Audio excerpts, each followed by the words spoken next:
Welcome back to another technical deep dive here in the debug zone. Today, we're tackling a big question and breaking it down with insights from other users. Hopefully, this clears up some misconceptions and helps you get the answer you need. So buckle up, stay a little curious, and let's jump right in.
And that's a wrap.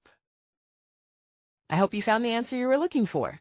If you did, take a second to hit that subscribe button. It really helps out. And let me know in the comments which solution worked best for you. See you next time in the debug zone.